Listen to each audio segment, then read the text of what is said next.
Ça motive pour la fin de saison à venir et les échéances que vous avez pour aller chercher des trophées?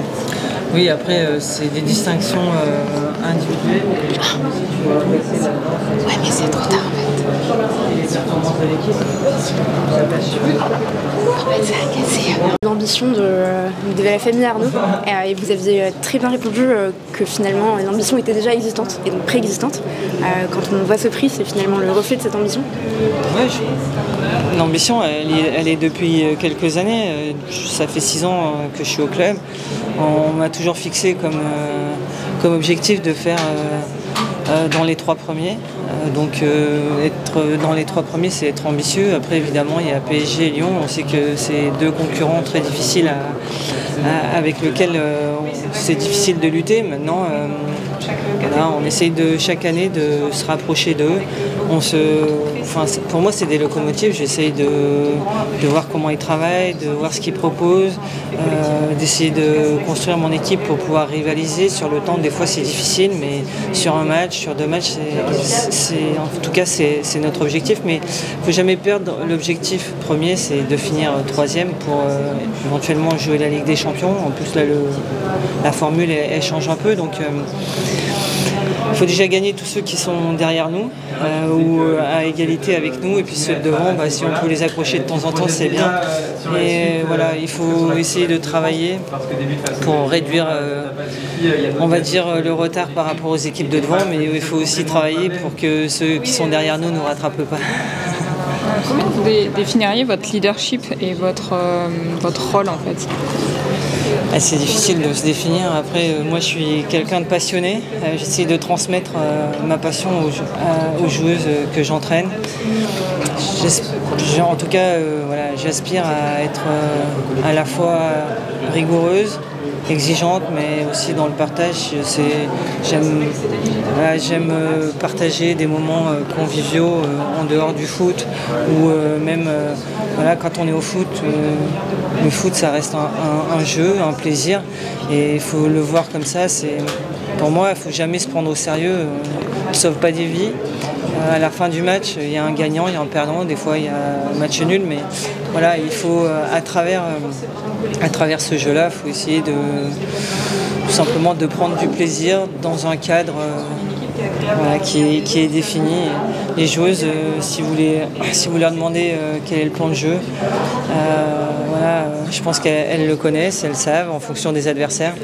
Moi, mon rôle, il est de les accompagner pour essayer que le jour du match, elles aient toutes les réponses et les solutions sans que moi je sois sur le bord du terrain en train de jouer à la PlayStation. Est-ce que justement il y a des personnes qui vous inspirent en termes de management, mais pas forcément que au niveau du sport, ou ça peut être, je sais pas, des entrepreneurs Ouais, je m'intéresse à beaucoup d'univers justement pour tout ce qui est management, notamment les chefs d'entreprise. Mais je m'intéresse beaucoup à d'autres sports que le football. Je suis par exemple des choses que peu de gens suivent, mais par exemple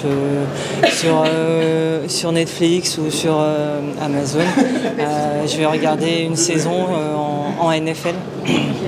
Parce qu'ils suivent les équipes sur toute la saison, et moi je m'intéresse à le résultat, l'équipe, mais c'est comment ils arrivent à coopérer, à manager en équipe en étant dans des petits squads, et finalement à la fin tout le monde sait ce qu'il a à faire. Il n'y a qu'un chef, il est avec le micro, et en fait il renvoie des informations et tout tourne. En fait, je m'intéresse beaucoup à comment on arrive à manager de manière pas verticale mais horizontale, mais en alternant le vertical et l'horizontal, parce qu'à un moment on est vertical parce que c'est nous qui décidons, c'est nous qui avons la vision, et on va dire que je suis le capitaine du bateau, mais en fait s'il n'y a pas d'autres personnes qui rament dans le même sens que moi, c'est compliqué. Donc je m'intéresse beaucoup à d'autres sports, parce que je pense qu'au foot, c'est vrai qu'on peut s'inspirer de pas mal d'entraîneurs. Mais je pense qu'il faut apprendre des autres. Il faudrait que le foot s'ouvre sur d'autres sports. Et il y a beaucoup de sports qui font très très bien, qui sont beaucoup moins médiatisés. Des fois, je m'intéresse à un sport individuel pour comprendre quelle est la relation entraîneur-entraîné qui est très proche. Finalement, on n'a qu'un entraîneur et on n'a qu'un sportif. Ou des fois, ils ont des groupes de sportifs. Mais comment ils arrivent à passer beaucoup de temps ensemble en étant que 2 ou 3.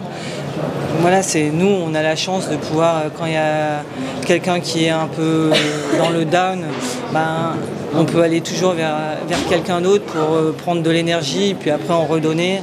On peut s'appuyer sur un staff un peu plus important, et puis quand on n'a pas la solution ou qu'on n'a pas le feeling avec la joueuse, on va peut-être envoyer son adjoint ou quelqu'un qui est un peu plus proche ou qui a un peu plus de connexion avec.